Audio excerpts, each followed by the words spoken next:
Hello, I'm the Doctor. Welcome to DoctorGeek.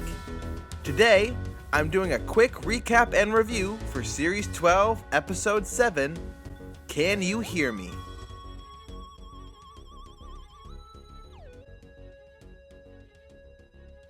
The episode opens in Aleppo, Syria, in 1380, and we meet a young woman named Tahira, living in what turns out to be a hospital. Tahira tells her friend that something is coming for them at night, and sure enough, the hospital is attacked by terrible monsters, and all of the patients are taken, but Tahira is unharmed. Meanwhile, the TARDIS lands back in Sheffield in present day, and the companions all leave to reconnect with their past lives, telling the Doctor that they will see her at lunchtime tomorrow. And while the Doctor originally plans to skip straight there, an alarm sounds in the TARDIS, and unseen by the Doctor, a creepy man materializes behind her before disappearing once again. The Doctor tracks the alarm to Aleppo, and deciding that she has enough time to investigate, she sets off in the TARDIS, and arrives at the same hospital from the intro, finding it completely destroyed and abandoned. The Doctor finds Tahira and comes face to face with one of the monsters, but it quickly runs off, and strangely, the Sonic is not able to pick up any readings from it. Back in Sheffield, Yaz meets up with her sister to celebrate the anniversary of something from their past, while Ryan visits his friend Thibaut, and Graham plays cards with his old friends. But things start getting weird when all three experience something that they can't explain. For Yaz, she dreams of a road and a police officer, before waking up to see the creepy man from the TARDIS disappear. Ryan sees the creepy man use his severed fingers to attach themselves to Thibaut's ear before he takes him. And for Graham, he sees a vision of colliding planets and a woman crying out to him for help.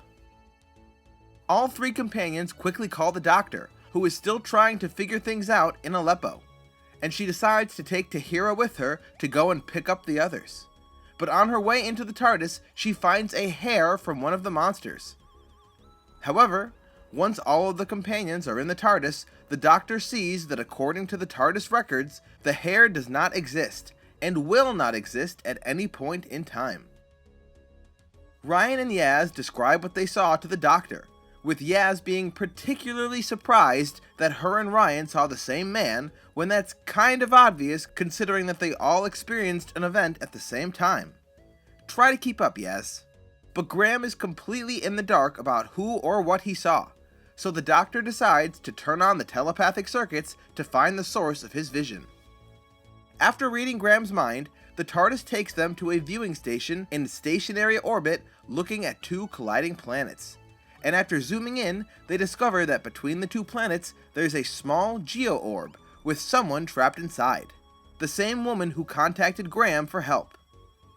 As they try to find a way to rescue her, Tahira stumbles upon the people that were taken, including her friends and Ryan's friend Thibaut, and even the monsters that attacked her in the hospital. And soon the creepy man appears to confront her and the rest of the companions. They put on a show of defiance, but the creepy man uses his finger trick on them, and they are all sent to a nightmare realm. Yaz is once again on her deserted road. Ryan sees his friend Thibaut, aged a lifetime, and sitting on a burning planet Earth surrounded by dregs.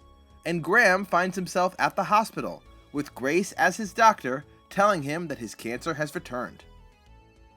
With her companions dealt with, the creepy man confronts the Doctor, and he tells her that his name is Zelen, an immortal god who even the Doctor seems to be frightened of.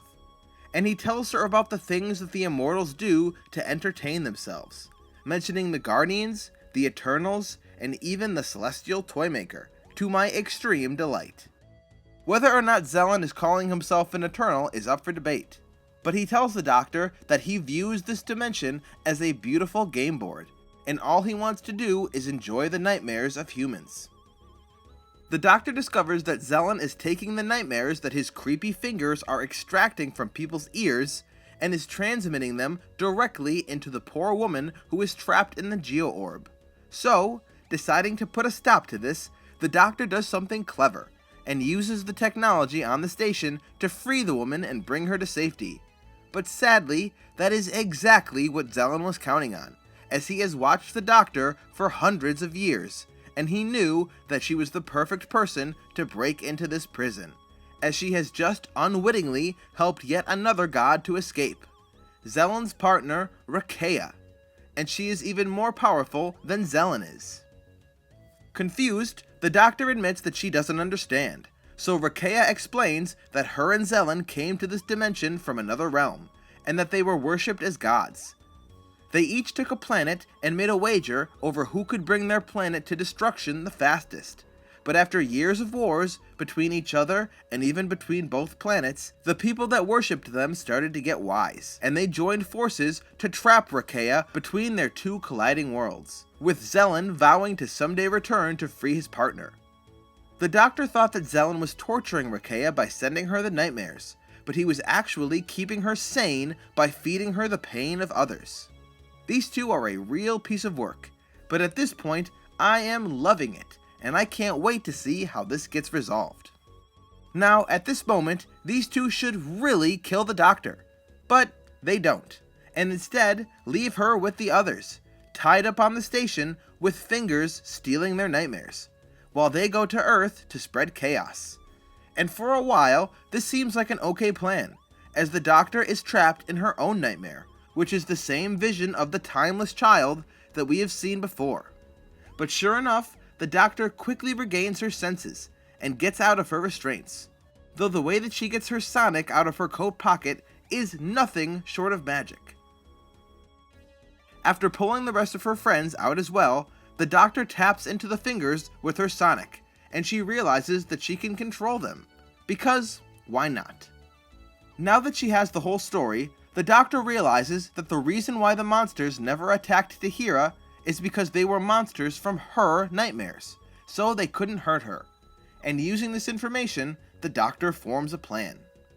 Meanwhile, Zelen and Rakea begin to terrorize the people of Earth, but hearing the cry of the monster, Rakea decides that she wants to see the creature that Zelen created from Tahira's mind, and they return to Aleppo. But the Doctor is there waiting for them, along with Tahira, who has conquered her fear and now controls the monster.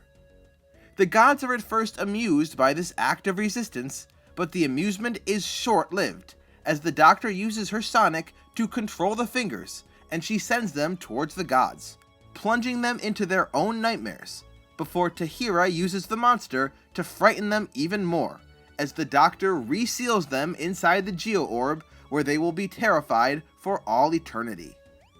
Honestly, this all happens in less than 60 seconds, so if you blinked, you may have missed it. As the episode winds down, we check back on our three companions. Ryan says goodbye to his friend Tibo, but realizing that his friend really needs someone to talk to in his absence, he sends him to a therapy session with others who feel the same way that he does. Yaz contemplates how far she's come since the moment in her nightmare, which is presumably the moment that her and her sister were celebrating, as we see that 3 years ago, Yaz was having a rough time, being bullied at school, with bad grades and parents that just didn't understand.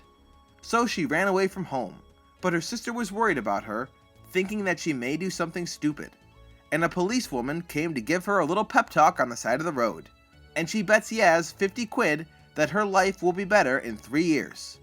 Sure enough, Yaz goes to the house of this policewoman, and she makes good on her bet, and pays the woman.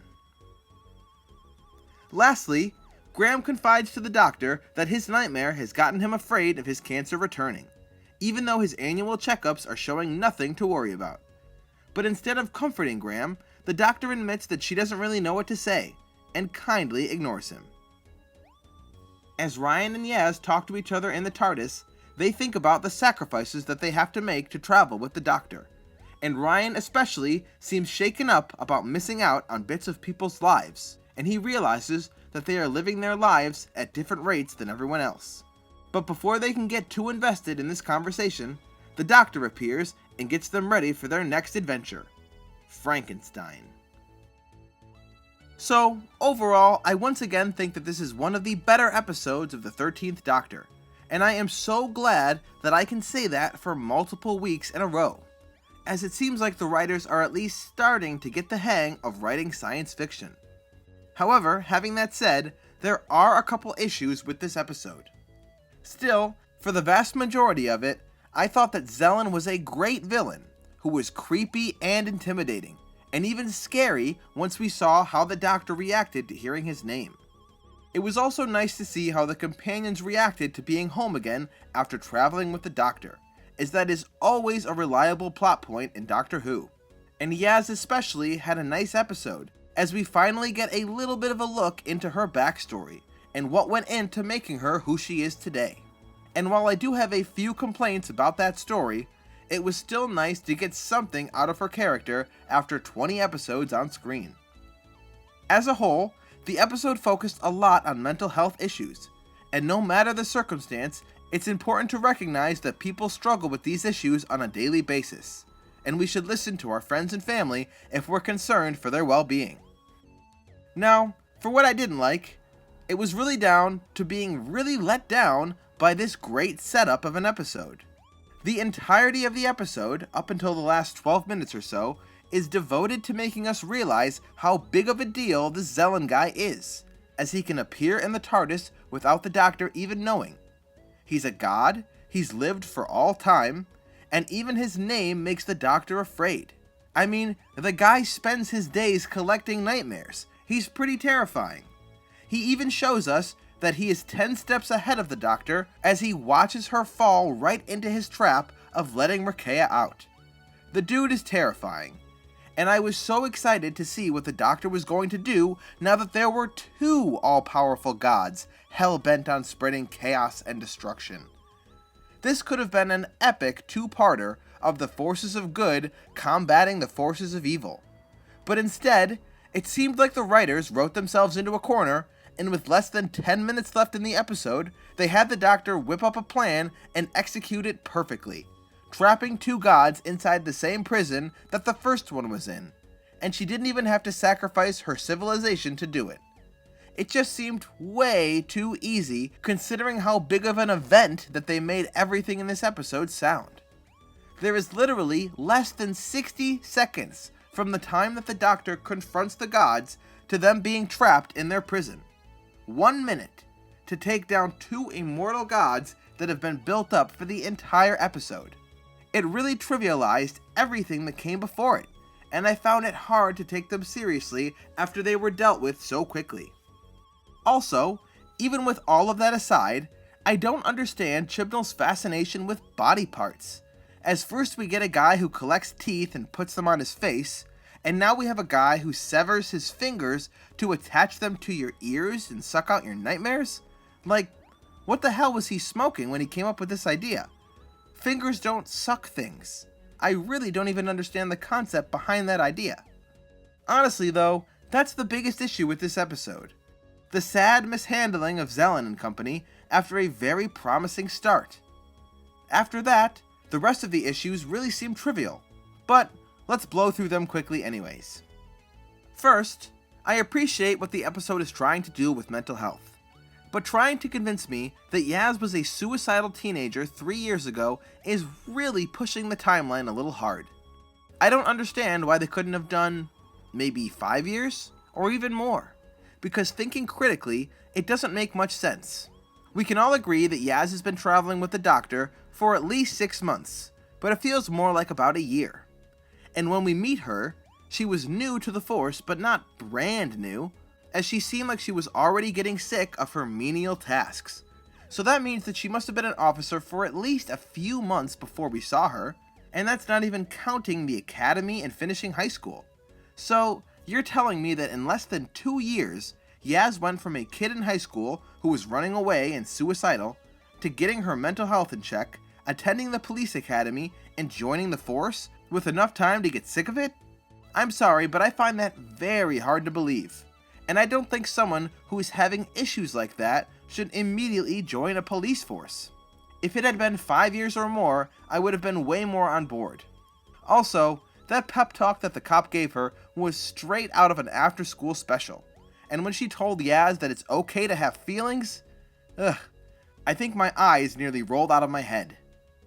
Next, I mentioned it in my recap, but when the Doctor escapes from her restraints, she literally calls the Sonic to her hand and it floats up to her like a magic trick.